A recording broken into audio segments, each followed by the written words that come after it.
So Nico's camp had doubts about UCLA all along? How do you even build a program like that? You can't.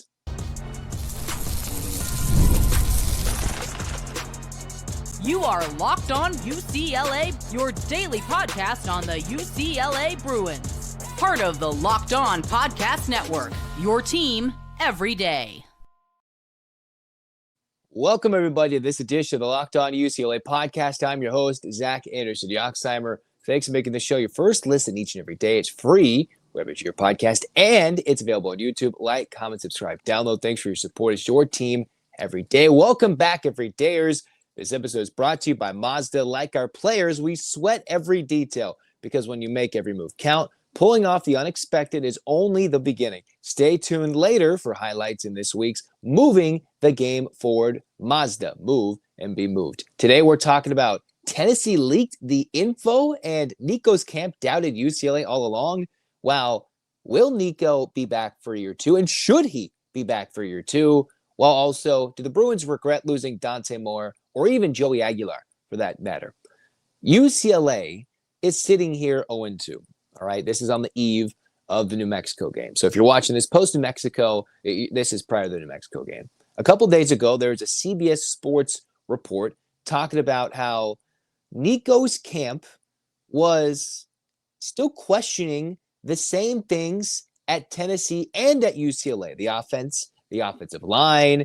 And that's where you remember in early April where it seemed like a done deal. Colin Cowherd came out and said, oh, Nico's going to UCLA. And then it still took a few days for that to really build up and be official. It was like a waiting ground, if you will, for UCLA to officially have a new QB1 and Nico instead of Joey Aguilar. So now that it's coming out in a CBS Sports article by Chris Hummer and John Talty on September 10th that Nico's camp was already frustrated, right? Because obviously, especially from what I've heard, Nico, he's supposed to be great. Right, great kid. It's the camp that's really influencing this situation that really frustrated Josh Heupel and company and has now put DeShaun Foster and UCLA's program on the brink of disaster, right? Because clearly, if you're looking at the on-field product, Nico is helping. But the circus has come to town, and it's not UCLA's this is the circus. They're just the playing ground, if you will. It's the camp that has come and pitched their tents, put it all around, and state claim that UCLA is their home potentially just for this year. And that's Nico's camp as a whole. Because you can't have this coming out from CBS Sports saying, yeah, we're thinking about transferring.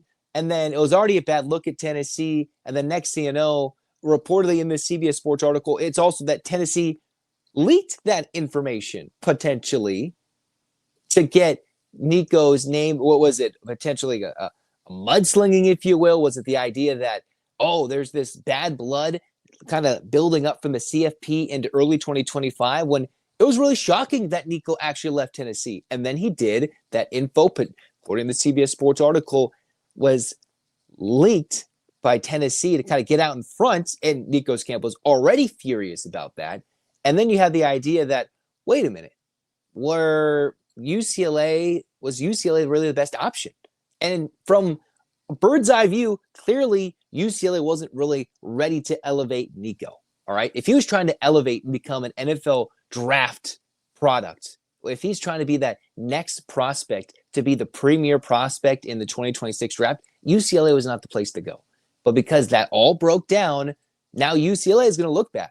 All right. This is not DeShaun's fault necessarily for the fact that you got the camp coming out, and we all know what that means, looking at, oh, UCLA's offensive line isn't the best. That was clear to see for anybody that they've struggled the last couple of years in the offensive line. And the building and recruiting was to hopefully get there in 2026. But the fact that it was already coming out, you can't have that being reported. Oh, yeah, early in the spring, that's just drama. That's nonsense. And that's your QB1's camp. But Nico, for all intents and purposes, comes out. And yes, he is fighting his hardest on the field. He is leading the charge. But you just can't have the parents, you can't have the camp questioning this operation. Because DeShaun Foster is bringing it as best as he can out of Chip Kelly's ashes. Now, the real problem is because DeShaun, for the second year in a row, went for a swing for the fences type hire or transfer move, right? Last year, it was all right, it was late in the game, trying to build a team, build a staff, and he went after Eric Bieniemy. It didn't work.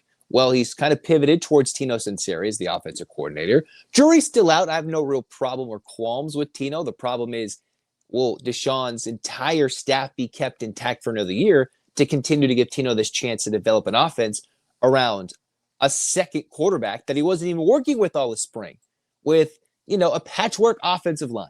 That's just what it is right now. And a receiving core that was hoping to have Caden Robinson, that has an injured Rico Flores Jr., guys that could have easily stepped in for the now departed Logan Loya and J. Michael Sturdivant. Those are guys that would have filled those roles nicely. But with Rico still hurt, you had Caden Robinson deemed ineligible to compete this year, despite as many lawsuits as possible to try and get the Diego Pavia ruling. You got a team that's 0-2 at the moment. And the fact that you're like, wait a minute, is it back and forth? Was it the money? Was it the O-line? It just seems like, especially with how Pete Nakos' on-3 reporting was moving the ball, it's like, yeah, it was a bad look for Nico. And UCLA definitely took their shot. It's just frustrating that the resources that, if you're looking at Tennessee, they had more of. They can clearly run the ball more. They had a better offensive line intact than what UCLA has. And they're coming out, and now in the CBS Sports article, it's like, wait a minute. UCLA was still having some depth problems. Let's read this from the CBS Sports article right now. It says, Iamaleava's camp was doing its due diligence on what it would be like with the Bruins. They had questions about UCLA's O-line and wide receiver depth chart after a member of the camp attended a practice, mirroring their concerns about what they left behind in Knoxville.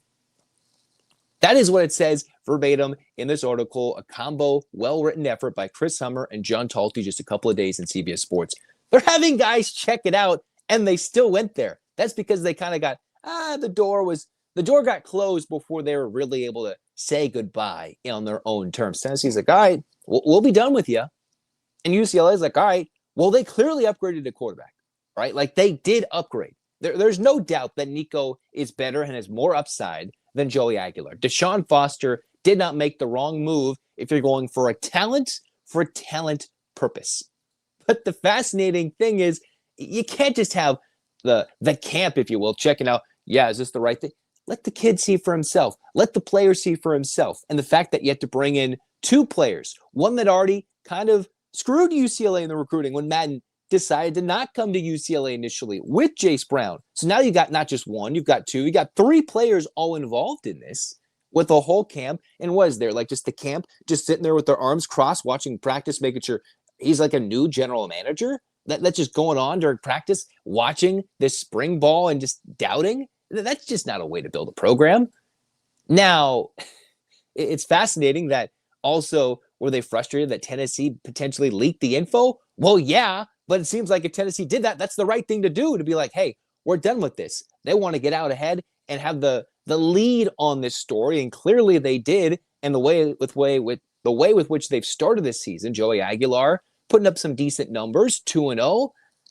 They made the right move. UCLA made the right talent move, but the problem is you can't build a program when you've got a very boisterous, it seems like, return of the ball situation for UCLA. Now, the difference between UCLA basketball and football was that at least Steve Alford and UCLA got to get to good rankings. They had some fun. We all had fun in that Lonzo Ball year, but it didn't end well. And if this is going to be the way that it's trending, now LeVar Ball went everywhere, was in everybody's face in the media. This hasn't exactly happened with Nico's camp, which is why it's so unique, fascinating, and confusing all at the same time. But it doesn't seem like it might end well. And that's just going to hurt DeShaun Foster, who does not deserve the firing.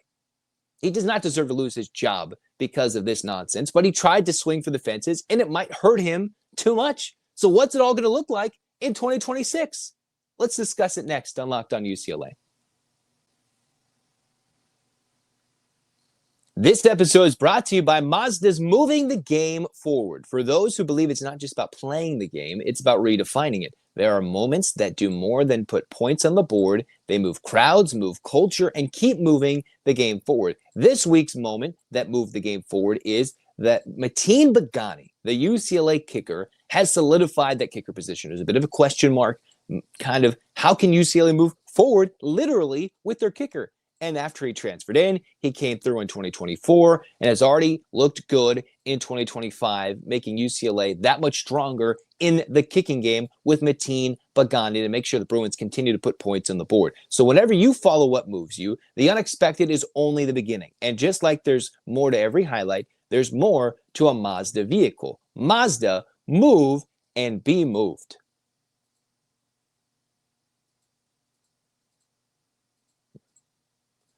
Cruising on in the second segment, we're talking Nico back for year 2. Well, a lot of this really depends on what is the status of DeShaun Foster's job. Really, what is the status of Martin Jarman's job as the AD? Because if those two are intact in year 2026 or next season, then maybe you'll see some stability and continuity, which at some point you need to build a program. Now, there's just been a growing sense of this is a program cratering. It's just ready to explode in the wrong direction. It's just going to be blown into smithereens if this continues to go. But at some point, if DeShaun Foster has done his darndest to put in the recruiting efforts, are they just going to lose all those recruits and you're starting from square one once again and having to re-earn the trust of all those guys? But will they stay after watching what's developed in 2026 so far? Now, ideally, in a perfect world, the circus stays in 2026 and you have an offensive line. Nico's still here because the year hasn't gone good enough for him to get a good enough NFL draft standing. And then you can have Tino with a better O-line, better receivers, healthier receivers in years 2, 3, or 4 in the program. You've got a tight end that can be around, be a young tight end. You've got better defensive players all around because some of them have grown from year 1 to year 2.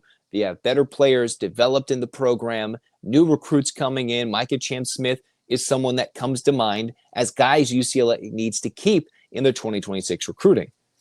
But you can't have this nonsense once again in the spring portal if DeShaun is to stay into 2026. The decision has to be made in next year whether they want to keep with this circus of Nico. Do they want to go with someone else in the QB room? Do they hit the portal again? Do they find a last-minute 2026 QB? Do they reunite with somebody who once committed? There are many different pivots. And the way this is going, it doesn't seem like we might ever see Madden actually play a snap at UCLA. I don't think we'll see Nico play a second year. But ideally, if you want continuity and the best possible UCLA football, you would root for this whole situation to be figured out. There's no offseason drama. There's no NIL negotiations. Nico doesn't even flirt with the portal. And it's clear that his NFL draft stock has been ruined enough that he stays one more year in college. And that with one more year, everything built back, that would be picture perfect. And that could be the rise from the ashes and the redemption story that DeShaun Foster needs. I just don't believe that's actually going to happen. So then a decision has to be made. Nico, what's best for him? What's best for him is he might hightail out of town, go to a better spot, or simply put, just go to the NFL draft and find himself in the pros and be done with all this college nonsense. That could be as simple as doing that. And if what some draft scouts might say, hey, better O-line, a year or 2 in development, and maybe by year 2 or 3 in the NFL, he could be a finished product, a refined product that doesn't have to start as a rookie, but he's not going to cash out in those first years of a rookie deal. I'm not sure if that'll fly, considering they've been not getting as much money in the college ranks, which could at some point be more than what he'll get on his rookie deal if he's putting up all this demands, the camp, if you will, for the money, the $8 million deal in 3 years, and then kind of reducing that rate to come back to UCLA or come back to Southern California. What's it looking like once he gets to his 4th year of college football? Because he was a freshman, a redshirt freshman, and this year he's a redshirt sophomore. So theoretically, he could truly cash out and either be a college football journeyman, play one more year at UCLA, rise his draft stock, have an ultimate redemption story, and the Bruins could have a laugh-in-your-face moment in 2026, or this could kind of just crash and burn in the way that we saw the Ball family just kind of, all 3 were committed to UCLA. They're all going to UCLA. Lonzo and UCLA fell out in the Sweet 16.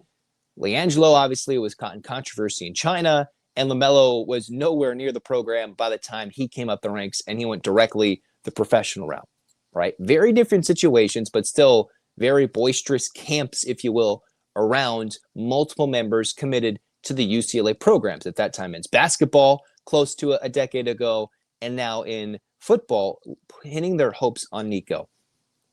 Now you could pivot. Is UCLA going to go to a quarterback internally? And if Madden's not there, then you really are looking at, hey, got to develop one quarterback or you got to hit the portal. And I'm not sure you can always go in and out of the portal again and again and again. And how can you convince somebody in the portal that you're going to keep with them? Now, if they move to the one window, you're a little more likely to convince somebody in the portal that they won't have a Joey Aguilar-like switch-up, where you convince somebody in the late winter that you're the guy, and that by the time another window would have opened up, that it gets switched if somebody better comes up. That's the thing that might hurt UCLA in future portaling options. But if they move to one window, it's a little easier to be like, hey, we're committed to you. That situation came wide open. We'd seen Joey. Nico was clearly a talent, and we took a chance on the circus coming to town. And instead, it has not really worked out as well. Clearly, yes, the talent is there. There's potential for some big games, but it just hasn't worked out against UNLV in a game UCLA should have won, against Utah, where I hoped, and we all hoped UCLA could have looked a lot better against the Utes in week 1 in the 2025 season. Now, it'd be another slap in the face to the UCLA program to watch Nico just depart in the portal, go back to the SEC, dominate, go anywhere. Maybe even goes in the Big Ten. These are not just things that I know. This is just ideas and thoughts coming to my brain that, wait a minute, if he just decides to leave and stays the college route, then that just leaves UCLA just kind of as like the jilted bride, if you will, the groom left at the altar. Just like, what do we do? We took a chance on you when you really had no home and you're going to leave us. And I wonder if DeShaun Foster has that in the back of his head. Now, if he's not even there in 2026, which means there's a complete cleaning of house. And I think that would be the entire athletic department. That would be football coach DeShaun Foster. I have no idea who they'd go with at coach at this very juncture, but that would mean probably a clean sweep. You probably, with a new guy, wouldn't want to take a chance on the Nico situation in year 2 at UCLA. And they probably want to say, all right, let's move away and go with somebody else rising from the portal, rising in your own program. So you either have Nico staying, which could be a sneaky dream scenario if everything works out. I just don't think it's as perfect as that could be. Him going to the draft. You have then him going to the portal, or the clean sweep, which means everything has been fired and it's completely changed in 2026, which, if things don't get any better, is exactly where this is heading. But it won't be heading as soon as some UCLA fans would like it to be. DeShaun Foster, again, has taken that swing. But is it really fair? Because the guy that could have been starting at UCLA is starting somewhere else, and that's nowhere near DeShaun's fault. Let's talk about, do the Bruins regret losing Dante Moore? Is Joey Aguilar really outperforming Nico that much? And kind of looking at Nico's numbers right now through the first 3 weeks of the season in 2025 on Locked On UCLA. If you're trying to stay on top of your routine, whether it's workouts, long days on campus, or staying focused through back-to-back classes, hydration is where it all starts, and that's where Drip Drop comes in. Drip Drop is a doctor-developed and scientifically proven for fast hydration. Uses the perfect balance of sodium, electrolytes, and glucose to help your body absorb those fluids quickly and deliver the 3 times the electrolytes and half the sugar of a leading sports drink. And you can try lots of electrolyte powders, but nothing tastes as good or works as fast as Drip Drop. And right now you can keep a few packets in your backpack, and it saved you more than once, possibly for that midday crash. Right now, Drip Drop is offering Locked On listeners 20% off your first order. Just head to dripdrop.com and use the promo code Locked On College. That's dripdrop.com, promo code Locked On College for 20% off. Stock up now before the heat hits hard. It's almost the weekend. It's time to look back and crown this week's MVP on Who Delivered, powered by DoorDash. Just like you can win every Saturday with DoorDash streaks, saving more on every time you order, these players delivered when it mattered most. Let's break it down. For UCLA, Quasi Gilmer delivered in a big way. Had a big-time game in week 2, making some fantastic catches to help lead UCLA to get in position to compete in that fourth quarter against UNLV. And with no hesitation, no delay, the pressure is on. Quasi came through. And if you've been watching week to week, since even 2024, you've seen Gilmer has been ready for a breakout performance, and he's on a streak. And just like Quasi Gilmore delivering for the Bruins, you've got DoorDash delivering your Saturdays. And with DoorDash streaks, you can save on every order on Saturday, stack it up all season. You can save up to $250, including $100 in DoorDash credits. Order this Saturday, keep the streak alive, fuel your game day only with DoorDash. Terms apply. Promo period through November 18th.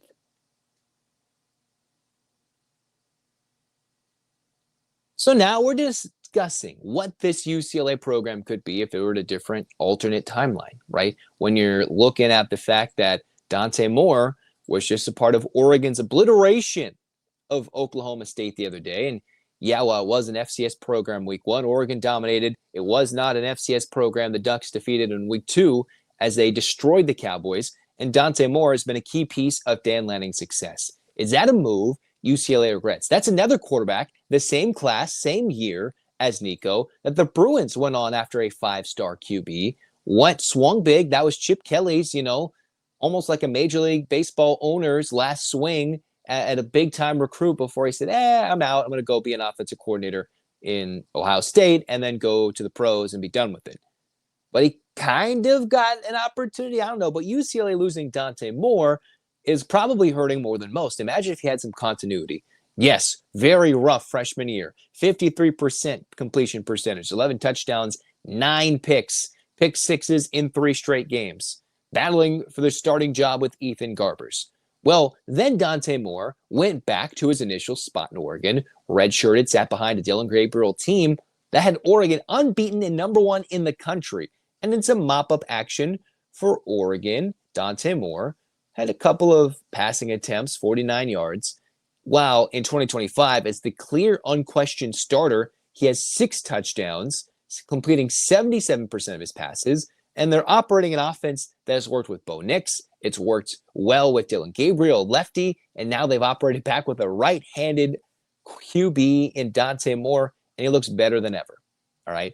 And, that's not DeShaun's fault that they lost Dante Moore before he could even get anywhere near starting the head coaching hiring spot, because Dante Moore came out and said, I felt like the coaches were a little checked out.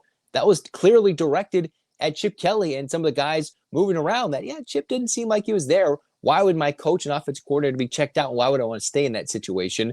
That saw him lose the job in his freshman year.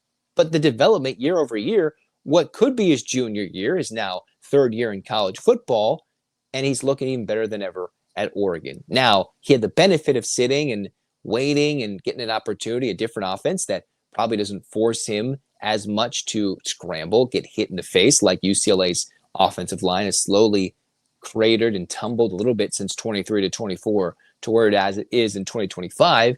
And then you look at Nico's numbers. He is 63%. He has thrown 20 more passes than Dante Moore. 2 touchdowns, 2 picks. So Dante has 3 times as many touchdowns. And the guy who threw 9 interceptions in his freshman year at UCLA has not thrown one in 7 games in mop-up duty / starting duty since he left the UCLA program. While you look at Joey Aguilar, who is at Tennessee, he has 5 touchdowns, no picks, and a 66% completion percentage while still throwing the ball less than Nico. So the problem is you have Nico throwing the ball a lot, UCLA trailing, where if they can establish the run, where Oregon's bread and butter, getting physical up front. That's what Dan Lanning's tried to emphasize and establish in his first few years at Oregon. You have Tennessee, who, despite the claims and the ideas that from Nico's camp that front, the offense was not ready or as good to develop Nico, they have a better O-line and a stronger run game than what UCLA has got so far. Now, the Bruins did run the ball decently against UNLV, but to do it week in and week out and be better than 2024 remains to be seen. So the hope was you take a chance on a 5-star and Dante stays 3 years, but the numbers have been put up and it's like, wow, he's looking pretty solid at Oregon. Now, it's a little different when he's throwing it way, way, way less than he was at UCLA, all right? When he threw for 213 passes in 9 games at UCLA, he's now thrown for 44 in 2 and might even be sitting in the fourth quarter of games, not because he's getting benched, but because Oregon's up so big in these games. And of course, Dan Lanning decided to go run up the score against Oklahoma State So you saw some big name plays, some big plays for Dante Moore. But at some point, just seeing a quarterback go back-to-back years as the starter, it's been quite some time since DTR now, which has been a few years, that UCLA has had the same unquestioned starter back-to-back years, right? Even Ethan Garbage was in a three-man battle before taking the starting job in 24 officially. And then, yes, while Nico was the unquestioned starter this year, that's where it's all this whole kind of goes back to Chip Kelly, where UCLA is in on this mess. Missing Dante, it looks like it. Missing what could have been. That's not the Dante UCLA got, but it was a different situation, different O-lines, different coaches, different schemes, and it seems like Oregon is doing their best to avoid those situations. An older, more mature Dante sitting away, taking a step back, breathing in, breathing out, and it looks like it's working so far for Oregon. We'll see what it looks like against some of the better teams in the Big Ten, or if it comes crashing down and we see freshman year Dante against Oregon and maybe UCLA is like, yep, that's the more we saw, but he's been lighting it up. Yes, against FCS competition and whatever you think Oklahoma State is under Mike Gundy, but they're a disaster as well. Even worse so, it seems like, than UCLA, considering where they were and how they've come crashing down in what's been a very winnable Big 12 for the Cowboys. So for what it's worth, a little different situation there. Joey Aguilar, again, 5 touchdowns, 66%, a little less rushing. He does have a turnover and a fumble. Nico, his numbers, 63%, 2 touchdowns, 2 picks, 1 batted, 1 late against Utah on a funky play there and a rushing score. And the numbers aren't so different, but the success for a team, what one team is needed for the other, has been so different that Joey Aguilar, as an individual, has come out as a winner of this trade. Tennessee is enjoying the lack of drama in this trade. UCLA got the better player in this trade. It's like when you go to the Major League Baseball trade deadline, you're trying to grade the trades. UCLA got the better player. Was it what they needed? Did they want all the drama? It's not exactly working right now, but they did get the better player. And it's not to say they still wouldn't be 0-2 with Joey Aguilar. They probably would be. It might look a little different. But Nico has a chance to still blow up. But has he furthered his career so far through the first 2 weeks? Has the name been slandered? Absolutely. We'll see what it looks like building forward. Will he come back for year 2? Will there be more drama building up as the season ramps up with Big Ten play? That's the fascinating thing to follow this whole season long with Locked On UCLA. Like, comment, subscribe, download. We'll talk all about everything that happens with UCLA football and basketball leading up to the basketball season. And hey, we'll even react after the UCLA New Mexico game and have shows all weekend long on this channel. Hands up, Bruins fans. 8 clap time, baby. And 1, 2, 3, 4, 5, 6, 7, 8. UCLA. UCLA, fight, fight, fight. This has been Locked On UCLA. Zach signing off. Go Bruins.